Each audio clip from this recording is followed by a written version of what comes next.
everyone. I'm Soubhik from EIGEN Labs. So recently, we put out our token white paper where we talked about intersubjectively attributable faults and how we can use eigen token for resolving such faults in digital task. So today's talk from me will be on that topic. So EigenLayer's broad vision is to help in assuring open innovation in the digital space in a very scalable manner. So by scalability, what we mean is that not everyone has to do actual work in a digital task, but anyone should be able to monitor and resolve faults that can happen in the execution of the task. So some of the previous talks have already touched those things. And this approach is quite similar to the requirement that you need in the physical commons also. So something similar we also want in the digital commons. So so what does it mean to be intersubjectively attributable faults? To understand what intersubjectivity means, let's first go through a short explanation on the taxonomy of the digital tasks. First and simplest to explain are the objectively attributable faults. So such faults can be proven to be, can be accounted or attributed purely in terms of mathematics and cryptography. So examples are, for example, EVM code execution or double signing.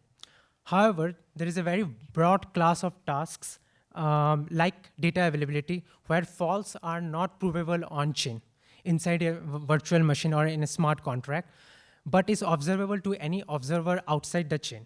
And there is a wide agreement among all the honest observers that such a fault has happened. So more such examples are that is one BTC is equal to one USDC or not. So any reasonable observer, an honest observer from outside can say that that's not true. Similarly, is AI inference correct within a margin or not? So any honest observer from outside can just run the AI inference engine with the same hardware, with the same random seed, and can check that is the inference output within that margin or not. And this can be done outside the chain. A common feature of both these categories is that the faults are widely agreeable among the observers.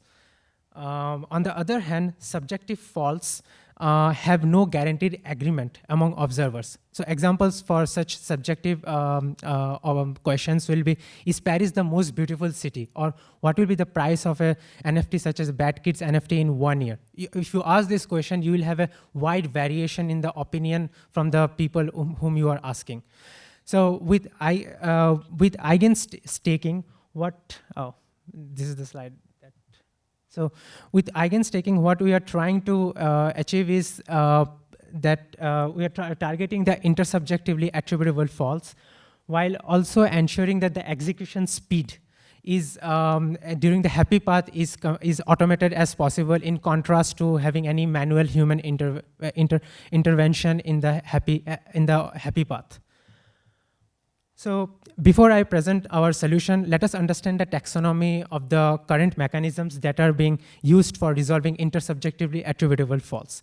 The first one is majority voting, which Connor touched in his talk.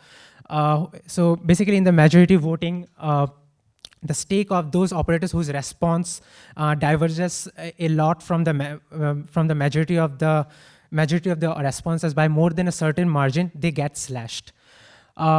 The second type of solutions that are typically used is a trusted committee who judges whether the response from the operators are true or not, based on their own opinion. And those operators whose responses are judged to be not true, they get slashed by the committee. Naturally, both these solutions are vulnerable to the tyranny of majority. In the first case, the tyranny of majority of the operators. In the second case, there is a tyranny of majority of the committee members. Now, the third one is the slashing by forking. This is normally used in the context of proof of stake chains like Ethereum, where social consensus, or in proof of work chains also, where social consensus is used to determine the canonical fork of the chain for resolving the intersubjective fault of no chain growth. So for example, in Ethereum, if there is an attack on the chain growth, you use inactivity leak to slash these people.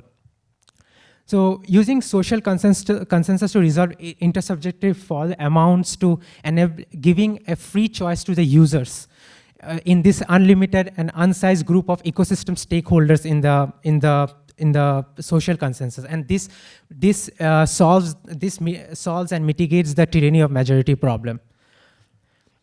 So currently, slashing by forking is used only in the context of digital tasks pertaining to chain consensus. So given that the slashing by forking is not vulnerable to tyranny of majority, a natural question would be, can it be extended to any intersubjectively attributable fault or not?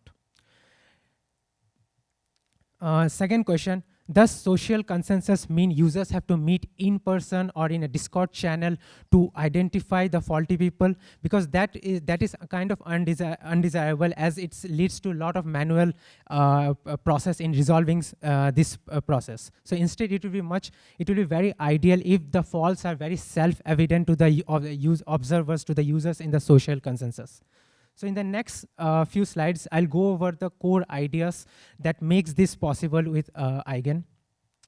So the first core idea is the concept of setup phase and execution phase.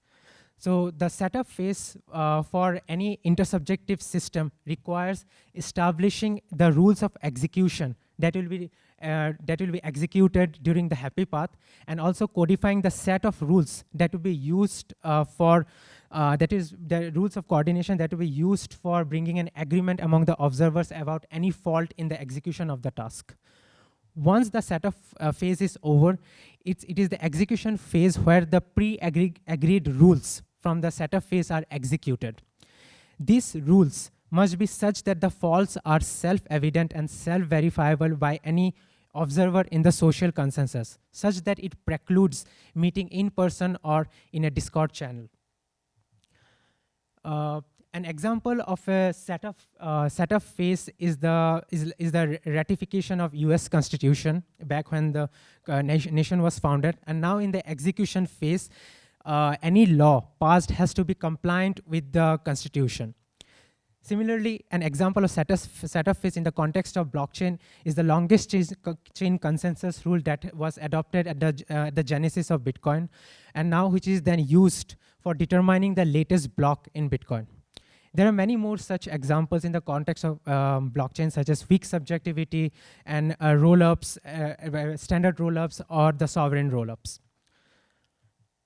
The second core idea is slashing. So in slashing, any adversarial participant in a proof of stake network can be punished for their misbehavior during the execution phase by taking away their stake. This lends to a crypto-economic benefit to any POS network in the form of karma. To the best of our knowledge, the benefits of slashing were first explored by Vitalik in the 2014 article, and Cosmos built the first functioning implementation of slashing, and Ethereum 2.0 has also incorporated slashing in their POS protocol for double signing and for any attack on the chain growth in the form of inactivity leak. The third core idea is token forking. A core observation in tokenomics is that the value of a token arises from how much the social consensus of that token considers it to be valuable. We can use this fact to fork just the token without forking the chain state to induce crypto-economic penalties on the malicious stakers. Consider this simple figure where EIGEN is being used for staking in EigenLayer.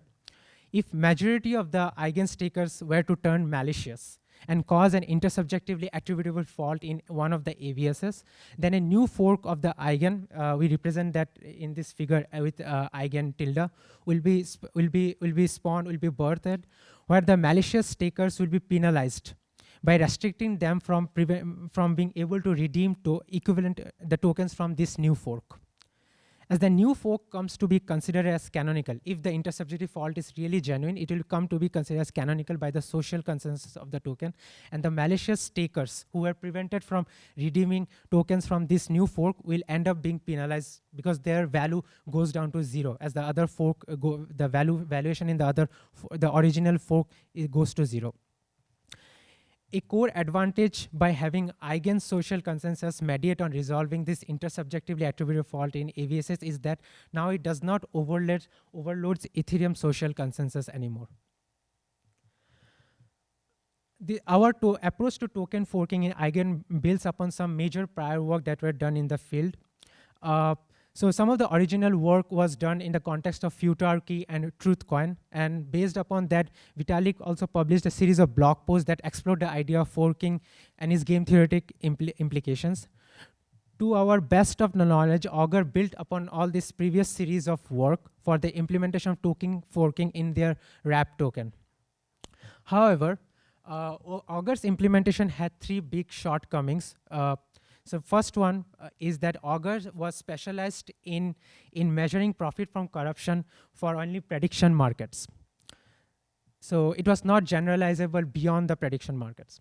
The second shortcoming is that every holder of the wrap token, even though they might not be actively participating in resolving faults in the prediction market, had to be aware of the forks in the wrap token.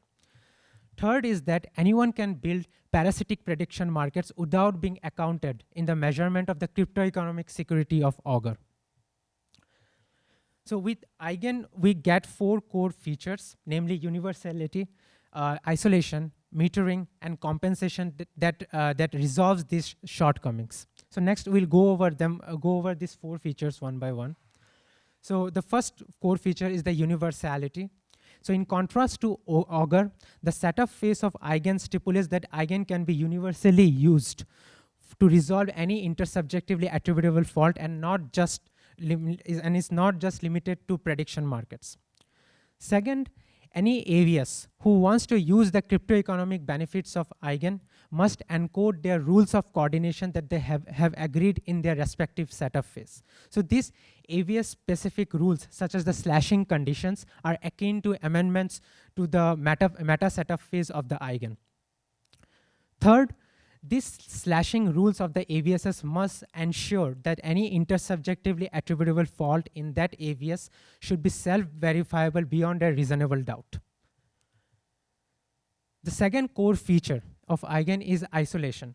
So to appreciate this feature, consider this design where any fork in the token would require DeFi markets to be aware of the fork. And now the token is not usable for going into, say, long-term DeFi positions, or say you want to take a vacation for 1 year. Now you have to be, if there is a fork in this intervening period, then you lose those tokens. So it's a very bad design. So to avoid this undesirable consequence, Eigen has a 2-token model where the token BeiGen is used for staking and can be subjected to forking.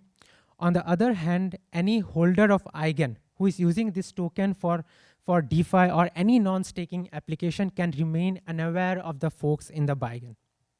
So let us dig deeper into how this isolation is being achieved in Eigen. So first we focus on I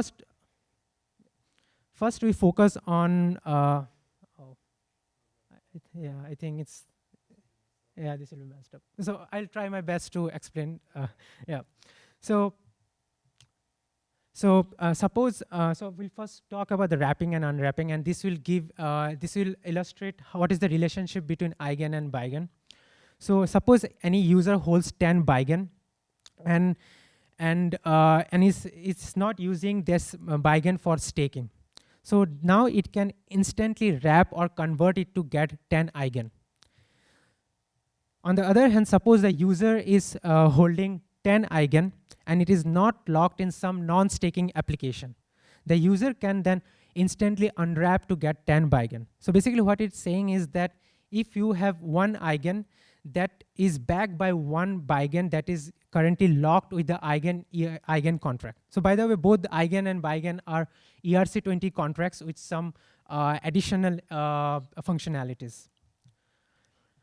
Now suppose there is a fork in BeiGen in order to penalize some malicious BeiGen staker for some intersubjectively attributable fault. We represent this new fork with BeiGen tilde here.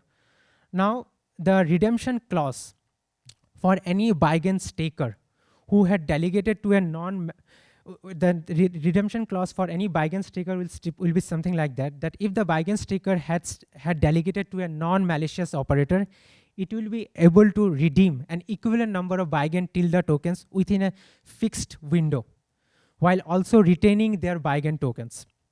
We call this window as the redemption period in our white paper. On the other hand, any BIGEN user will have the right to redeem an equivalent number of BIGEN tilde tokens at any time, while also retaining the right to unwrap to the BIGEN tokens.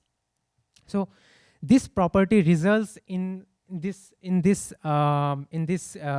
that the value of one eigen is backed by the summation of value of one BIGEN and the value of one BIGEN tilde. So if you assume that there is a clean intersubjectively attributable fork happens, then the BIGEN tilde will get all the value, so that will be backing all the one eigen value.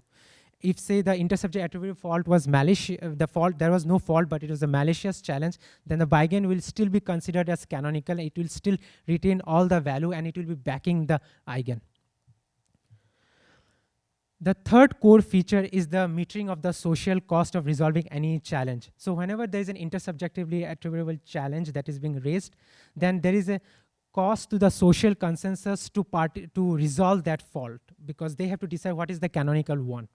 So we need to measure this social cost, because people can raise vacuous challenges also. So the first cost is that to raise a challenge, you need to put a bond in BIGEN denomination. So this is necessary in order to cover the social cost of rejecting a vacuous challenge. The second one, a minimum amount of BIGEN stake has to be classified as a malicious when you raise the challenge. So in the new fork, you have to state that, okay, at least this much amount of BIGEN stake is malicious. So this is necessary in order to cover the cost of switching to the new fork in case of a genuine challenge. The fourth core feature is compensation. To appreciate it, we need to go through a short explanation of cryptoeconomic security.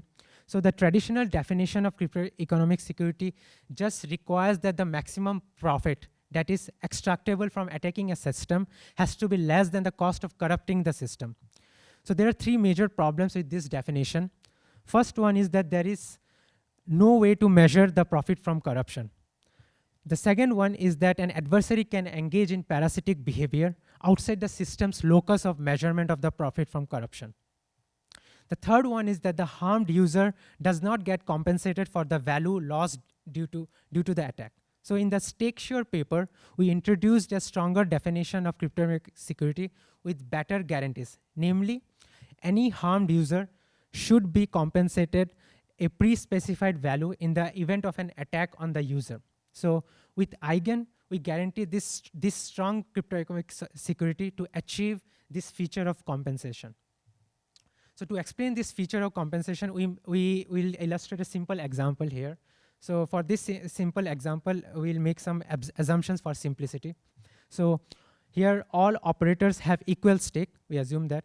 So the second assumption is that each of these operator is opted into 3 AVSs, and operators 4 and 5 behave maliciously and succeeds in harming AVS, the first AVS, the AVS1. Now, what the protocol dictates is that as part of slashing by forking, operators 4 and 5 will be slashed as part of the token forking. So all of their stake will be slashed. So it's just not a simple, a small part, but all of their stake will be slashed. Now, out of the slash stake, a fraction of that stake will be burned. So this is the burned stake that is done in order to mitigate the problem of griefing. The remaining stake gets redistributed to each of the AVSs to which the operators had opted into. So in summary, the burning protects against griefing attack by just raising malicious challenges, while redistributing is used for compensating the harm parties. So with eigenstaking now, the AVSs can have a mix and match of quorums. So with ETH restaking, EigenLayer enabled the ETH that was staked into the Ethereum's consensus to be used for resolving objectively attributable faults. So with eigenstaking, Eigen can be used for resolving intersubjective faults in AVSs. So this will be especially helpful during the bootstrapping phase of the AVSs when they want to tap into the pool security of the ETH and Eigen. AVSs can also choose to have their own token quorum if they want additional security and additional customizability. So now what all you can build with Eigen. So any service that involves writing complex dispute resolution contracts can just accelerate their development phase by tapping into Eigen as part of their MVP. Second, any service where the faults are only observable from outside but cannot be provable on-chain in a smart contract can readily use Eigen for resolving those faults. So yeah, that's all my talk is. If you have any cool ideas about AVSs that you can build with Eigen, I'm happy to chat with you. Thank you.